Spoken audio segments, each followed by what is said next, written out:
joie, oui, oui, oui. Écoutez ça, oui, oui, oui. Ladies in action en Kaila. Yeah. Oui, je suis maîtresse de mon destin. D'accord. Qu'est-ce qui vous permet de dire ça? Parce que c'est moi qui fais mes propres choix. C'est moi qui décide de ce que je ferai. C'est moi qui décide de ce que je fais en ce moment. Et ça va déterminer ma vie, quoi. Donc je suis maîtresse de mon destin. Voilà. Alors, Olivier, vous devez réagir à ça. Oui, alors Transurfing va vous dire que quoi que vous croyez, c'est vrai pour vous, parce que quoi qu'il arrive, vous allez agir en fonction de ce que vous croyez. D'accord. Donc la jeune fille, par exemple, à la fin, qui dit « moi je suis maître de ma vie », elle est vraiment maître de sa vie. L'autre personne qui dit « moi c'est Dieu qui détermine pour moi », ça va être vrai pour elle. Parce que tant qu'elle reste dans cette croyance, je dirais, elle ne va pas essayer autre chose. C'est bête, mais c'est en fait un conditionnement. Transurfing parle de... Alors il appelle ça des balanciers. C'est en fait un balancier, c'est une organisation. Comme une fourmilière, par exemple, qui est gérée par des règles, personne ne sait qui les a établies, mais en fait tout le monde le suit. Et en fait, la famille, les religions, les cultures, les sociétés, les entreprises, les médias, etc., tout ça, c'est des balanciers qui établissent des règles. Et en fait, le travail pour redevenir autonome et aller vers la réalisation de son propre but et de sa propre réalité, c'est de reconnaître ces règles. Et en général, quand j'entends « il faut » ou « tu dois », la question que je me pose, c'est qui est-ce qui a dit ça et en quoi c'est vrai pour moi? Alors, effectivement, on pourrait dire qu'il y a un destin ou pas. Une personne qui se laisserait guider par ses règles, elle irait vers ce destin. Mais si on considère que c'est comme un arbre, et comme disait la première personne, d'ailleurs, je peux tourner à gauche, aller tout droit ou aller à droite. Ben forcément, si je prends la voie de droite et qu'après je prends à gauche, etc., ben dans cet arbre, je vais quand même me créer mon propre chemin.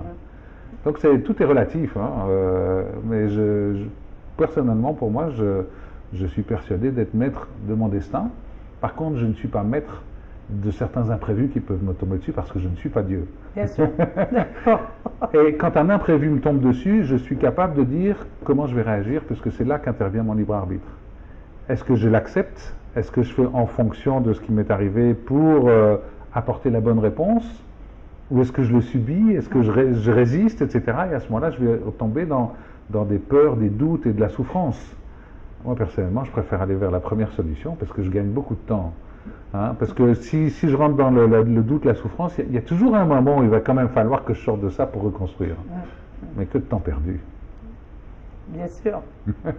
Olivier, alors, je pense que tu avais déjà répondu à la première question, sur que c'est Dieu qui dirige notre vie. Oui, mais comme dit cette personne, oui, si je choisis d'aller dans le mal, alors le bien ou le mal, qu'est-ce que ça veut dire? Non, en fait, je dirais si je choisis pas la bonne réponse, si je rentre dans cette résistance, dans le conflit, dans ce qu'on pourrait appeler l'ego, ou dans ce qu'on pourrait appeler vraiment un autocontrôle de vouloir à tout prix que ça se passe comme je l'ai prévu, effectivement, je vais générer des conséquences plutôt malheureuses et qui ne vont pas dans le sens que je veux. Je dirais que... Là, la dame, elle parlait de bien et de mal, c'est-à-dire de Dieu ou de diable. Hein.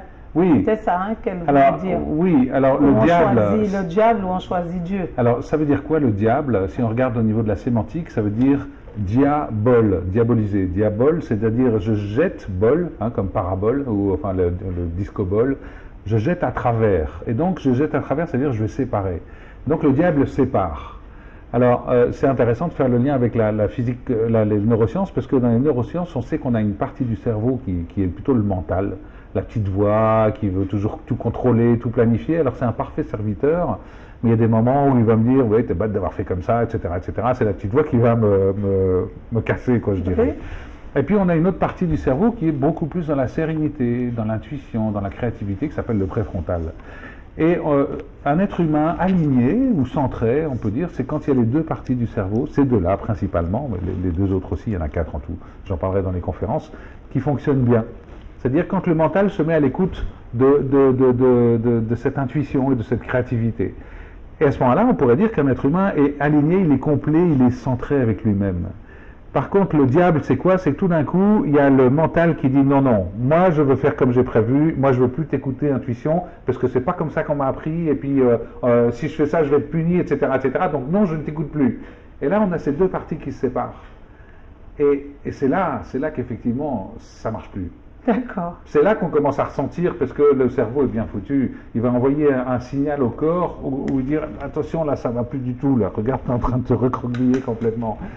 Donc c'est là qu'on commence à ressentir qu'effectivement il y a quelque chose qui n'est pas clair chez nous. Et les neurosciences vont vous dire que le stress, c'est un signal d'alarme.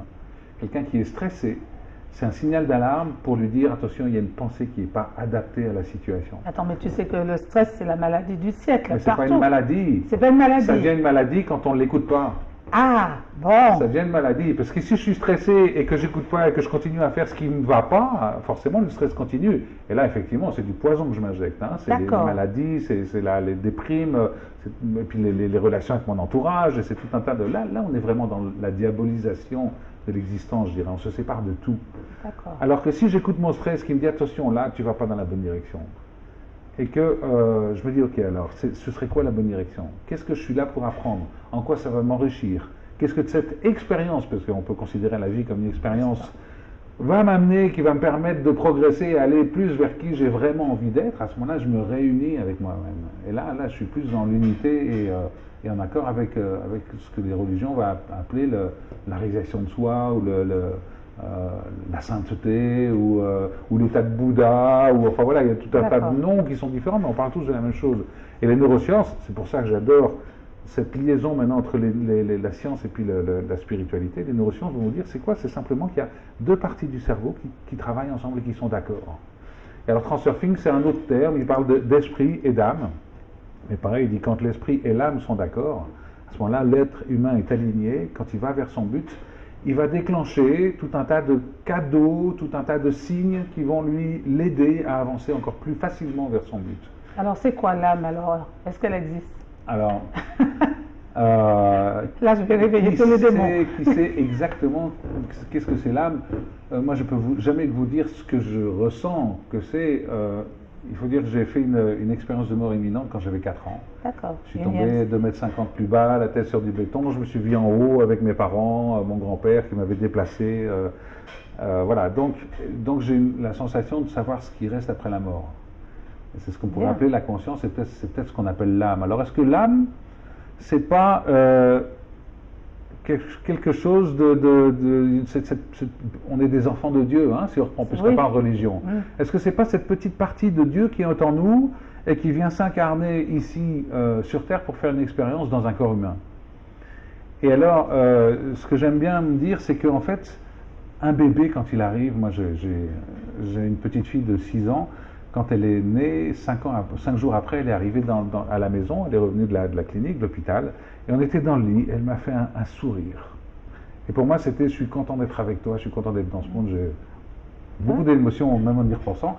Et j'avais le sentiment vraiment que ce bébé, il savait parfaitement d'où il venait et qu'est-ce qu'il venait faire. Mais après, il y a un oubli, comme je parlais tout à l'heure d'un oubli. Les personnes oublient, les personnes rentrent dans un schéma de conditionnement, de routine, de trucs comme ça. Mais l'expérience de l'âme dans un corps humain est faite pour se rappeler d'où elle vient. Et petit à petit, le chemin vers l'évolution de soi, la connaissance de soi, l'évolution personnelle et la sérénité qu'on peut obtenir dans la vie, pour moi, ce serait ça, l'expérience terrestre. Mais encore une fois, ça n'engage que moi. Et voilà, je pense que dans le fond, toutes les religions le disent, mais que c'est des mots utilisés différemment et qu'un mot, c'est jamais qu'un mot. C'est difficile de traduire le fond avec un mot. Et si je vous dis un mot, vous allez comprendre d'une certaine façon, Jean-Manuel d'une autre. En fonction de notre culture, voilà. en Mais fonction de... trouver ce qu'il y a derrière le mot. Alors, quels sont les prérequis pour venir à ces conférences? En conférence ou comme au séminaire, comme etc., séminaire. c'est avoir envie de mieux se connaître et avoir envie de reprendre en main sa vie, quoi. On vous écoute. Parfait. Alors, je pose une question par rapport à tout ce que j'entends et qui est vraiment formidable. Merci. Quelque part, on est en train de parler de la foi, de quoi en la vie. Oui, tout à fait. Je vous entends pas, si? Oui, tout à fait, c'est ça, oui, tout à fait. Et est-ce que vous pensez que il est important pour un être humain de laisser des traces? Vous parliez de but. Qu'est-ce qu'elle entend par trace?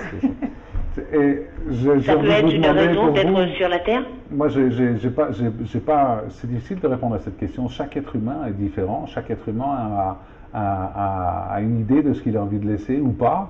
Donc, moi, si je commence à vous dire oui, il faut à tout prix laisser des traces, je suis en train de jouer le rôle d'un conditionnement, je serais presque en train de jouer le rôle d'un gourou, mais je suis pas savant pour savoir ce qui se passe. Oui, c'est ça. Ça, Bon, je sais pas. Bon, je vais poser ma question d'une autre manière. Ok. Reformulation. Oui, allez-y. Je vais poser ma question d'une autre manière. Vous pensez que, sans vous demander votre intervention personnelle, vous pensez qu'un être humain qui passe sur Terre n'est pas là par hasard? Ah oui, ça c'est évident. Voilà. Oui. Donc, on a beaucoup de difficultés à vivre avec un environnement.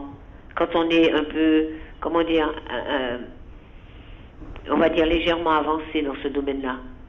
Par exemple, vous, peut-être que ça vous est pas difficile parce que ça fait un moment que vous fonctionnez comme ça, mais ça doit être difficile pour vivre dans un environnement de personnes pas réveillées, à contre-courant. En fait, je dirais que l'acceptation de ce qui est, c'est la première phase qui vous permet d'accepter d'être dans ce monde. Un monde où il y a des conflits, où il y a des guerres, où il y a de la pollution, où on va un peu dans le mur, où il y a de la crise économique, etc., etc. C'est pas forcément un monde qui peut être plaisant. Et en même temps, si je considère que ce monde, c'est un champ d'expérimentation pour chacun d'entre nous, et qu'à travers, je veux dire, comment on pourrait savoir qu'est-ce que c'est que le beau si on ne connaissait pas le moche? Comment on pourrait savoir ce que c'est que le bien si on ne connaissait pas le mal? Donc, si on considère ce champ d'expérimentation qui est notre planète et notre monde comme justement un champ d'expérience, enfin, je me répète, mais à ce moment-là, on peut accepter ce qui est. Et je dirais que le simple fait d'accepter ce qui est permet de se retrouver soi. C'est-à-dire qu'à ce moment-là, bon, ben, je suis dans ce monde, je ne le changerai pas. Je suis entouré de gens, etc. Mais maintenant, qu'est-ce que j'ai vraiment envie d'y faire? Vers quoi j'ai vraiment envie de me tourner? Qu'est-ce que je vais avoir envie de réaliser concrètement dans ce monde? Ça, c'est les véritables questions. Et alors, plutôt que de lutter contre ce qui est, parce que ce serait une dépense d'énergie incroyable, en plus de ça, on sort pas vainqueur de ça. Hein. Quelqu'un qui veut lutter contre ce qui est, il va s'épuiser la santé. Plutôt que de lutter contre ce qui est, je vais plutôt conseiller d'aller dans la construction de ce que nous voulons. Il y a Gandhi qui disait « Soyez le changement que vous voulez pour le monde ». Donc, le monde, il est comme il est, mais chaque personne qui va dans la direction de ce qu'elle veut pose une pierre dans la construction du monde. Et en ça, chacun de nous sommes capables de poser des pierres pour aller vers un monde que nous voulons. Est-ce que j'ai répondu à votre question? C'est parfait, c'est très intéressant ce que vous dites. Pour terminer, il y a une phrase qui me vient à l'esprit et qui dit si tu veux un monde différent, commence par être autrement. Ben oui, absolument. Merci beaucoup. Ben avec plaisir, merci pour votre question. Merci. Alors ne raccrochez pas. Donc, rappelez-moi votre prénom. Laurence, tu vas bien? Bien, merci Laurence. Alors Laurence, donc toi tu viens à la conférence, hein? Oui. Le 4 février. Oui, parce que tout à l'heure, si je peux intervenir une dernière fois, Vas-y, Laurence. par rapport à ce que monsieur disait, l'invité, Oui. je crois que dans ce Olivier, monde où il y a beaucoup de difficultés, des choses qu'on pourrait constater comme des épreuves, et que moi je parle de ça comme des stages. Comme des Des stages de la vie. D'accord. Qui nous ouvrent, qui nous permettent de descendre, de rentrer dans l'humilité. Parce que ça aussi c'est la vie. Et ça permet peut-être aussi à nous de lâcher prise et de laisser faire, comme disait monsieur tout à l'heure, pour accueillir ce qui est bien, mais ce qui est mauvais aussi. Oui, tout à fait. Parce que, en fait, on veut toujours beaucoup accueillir, mais que ce qui est bon. Et ce qui est mauvais est pour notre formation, en fait. C'est ça qu'on devrait intégrer. C'est ça. Avec le lâcher-prise, je crois. Oui, c'est ça, exactement. Tout à fait. Merci, je vous écoute, c'est vraiment intéressant, ça fait du bien. Merci Laurence. Bonne soirée à vous et à très bientôt. Reste en notre compagnie, Olivier. Ah oui.